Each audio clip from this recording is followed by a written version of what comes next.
हाँ मिट्टी वेख के मिट्टी नू रोण लगी, मिट्टी नाल जा पाई जुदाई मिट्टी।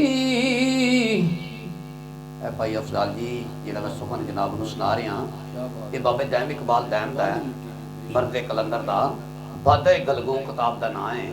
उस बाबा जी ने पता नहीं की सुझिया सुखाने एक होर मजमून का रख छड़े।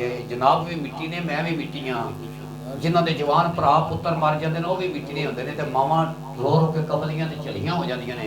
बाबा दैम इकबाल दैम सूफी शायर कलंदर शायर कहते ने, ए मिट्टी वेख के मिट्टी नू रोण लगी, मिट्टी नाल जा पाई जुदाई मिट्टी।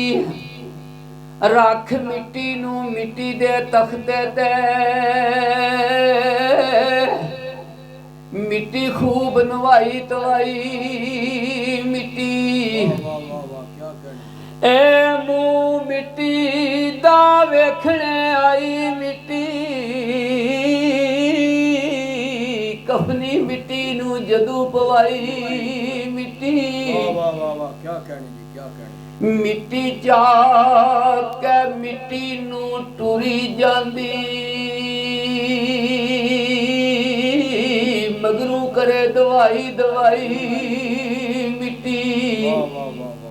मिट्टी पट के मिट्टी दी कबर कटी,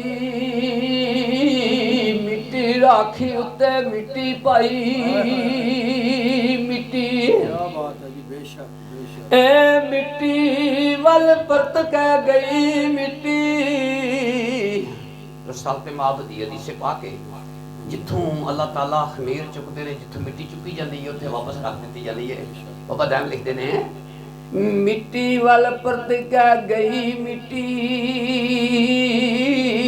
मिट्टी वल परत के आई मिट्टी। मिट्टी हसदी है मिट्टी रोमदी है, अक्लमंद मिट्टी ते सौदाई मिट्टी। ऐथे मिट्टी पई मिट्टी नू मार दी है, ऐथे मिट्टी दी धूड़ उडाई मिट्टी। दैम आना दी तुम लौला कंदर, जिना इश्क थी पाक कराई मिट्टी, जिना इश्क थी पाक कराई मिट्टी। भाई अफजाल जी जिहड़ा मैं जनाब दी नज़र हुण शेर पेश कर रहा ना, ये साडे पंजाब धरती दे बहुत बड़े लोक दास्तान पढ़न वाले गवैये मोहम्मद आलम लवार उन्होंने कबर उत्ते शेर लिखे है। लाले मूसे सड़क चिट्टी रोड उत्ते उन्होंने कबर है अपने मुर्शिद पाक का, ते आलम साहब की कबर के सराहना शेर लिखे है। तो बड़ा सबक अमोज सुखन है। लिखण वाले लिखे है, हाँ तेज रेल वांगू बंदिया उम्र तेरी, कोठा कंध जमीन ना पड़ी रहनी। चंद रोज तू सड़क दी सैर कर ले, बग्गी विच तबेले दे खड़ी रहनी। आखिर डोर आयात दी टूट जाना, गुड्डी जग ते सदा दी जड़ी रहनी।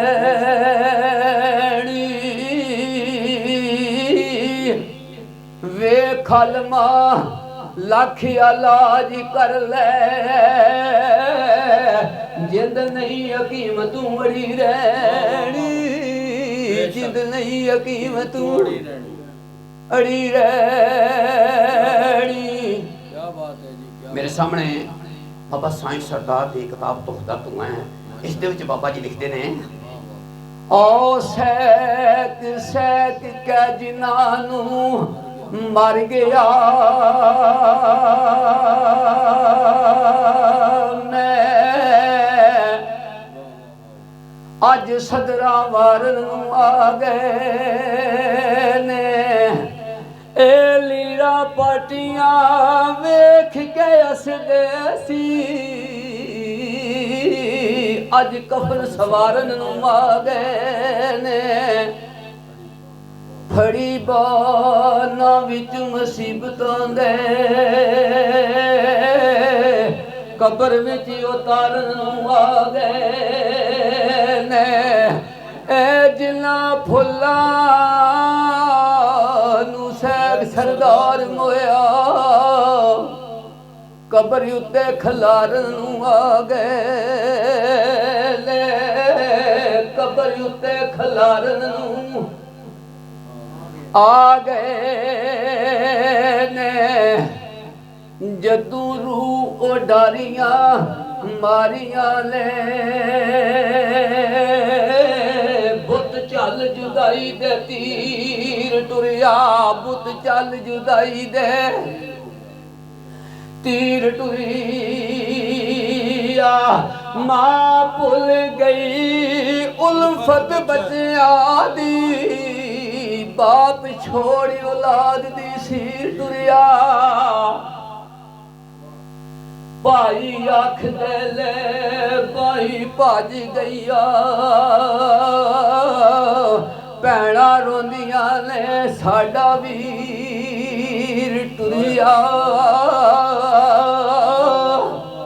ਰਿਸ਼ਤੇ ਆਰਜ਼ੀ ਸਭ ਸਰਦਾਰ ਸਾਈਆਂ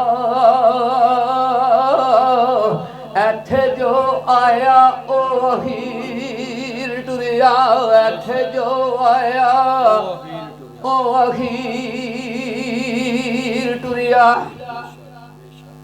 ਭਾਈ ਅਫਜ਼ਾਲ ਇਸ ਨਫਸਾ ਨਫਸੀ ਦੇ ਆਲਮ ਦੇ ਵਿੱਚ ਜਿਸ ਨੂੰ ਕਹੋ ਨਾ ਭਾਈ ਮੇਰੇ ਕੋਲ ਚੱਟ ਪਾਓ ਉਹ ਕਹਿੰਦਾ ਮੇਰੇ ਕੋਲ ਟਾਈਮ ਕੋਈ ਨਹੀਂ ਬਾਬਾ ਸਾਈਂ ਸਰਦਾਰ ਇਸ ਗੱਲ ਨੂੰ ਸਮਝਾਉਂਦਿਆਂ ਹੋਇਆਂ ਆਪਣੀ ਕਿਤਾਬ ਤੁਖਦਾ ਧੂਆਂ ਦੇ ਵਿੱਚ ਲਿਖਦੇ ਨੇ ਹੋ ਕੜੀ ਕੜੀ ਕੀ ਵੇਖਣੇ ਕੜੀ ਵੱਲੇ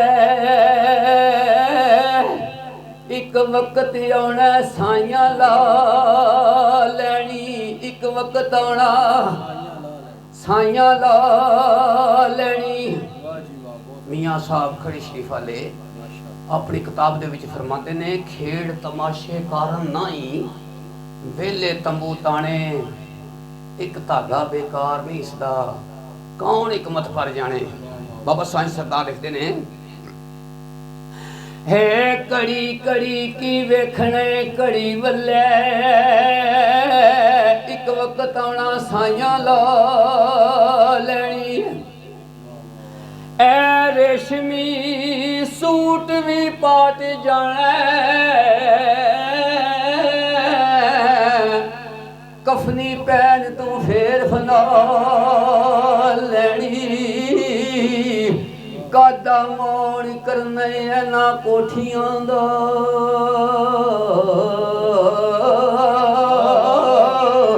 ਇੱਥੇ ਮੰਜੀ ਪਰਾਇਆ ਨੇ ਡਾ ਲੈਣੀ ਇੱਥੇ ਮੰਜੀ ਸ਼ਰੀਕਾਂ ਨੇ ਡਾ ਲੈਣੀ ਵਿਰਲੇ ਹੋਣੇ ਓ ਰੂ ਸਰਦਾਰ ਸਾਇਆ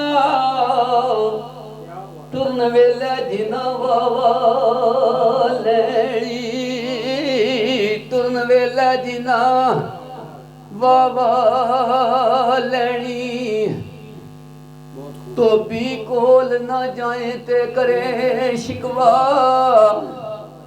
ਧੋਬੀ ਕੋਲ ਨਾ ਜਾਏ ਤੇ ਕਰੇ ਸ਼ਿਕਵਾ ਜਾਮਾ ਨਹੀਂ ਉਮੀਦ ਦਾ ਸਾਫ ਹੋਇਆ ਇਹ ਕਿਹੜੇ ਰੱਬ ਨੂੰ ਮਿਲਣੇ ਦੱਸਦਾ ਸਹੀ ਉਹਦੇ ਬੰਦੇ ਦੇ ਫਿਰੇ ਖਿਲਾਫ ਹੋਇਆ ਸੋਨਾ ਕਦੀ ਨਾ ਹੁਸਨ ਦਾ ਬਣੇ ਜ਼ੇਵਰ ਮਿਹਰਬਾਨ ਨਾ ਜਦੋਂ ਸਰਾਫ ਹੋਇਆ ਵੈਰੀ ਬੰਦੇ ਦਾ ਜਿਹੜਾ ਸਰਦਾਰ ਸਾਈਆਂ ਉਹਦਾ ਨਹੀਂ ਕਸੂਰ ਮਾਫ ਹੋਇਆ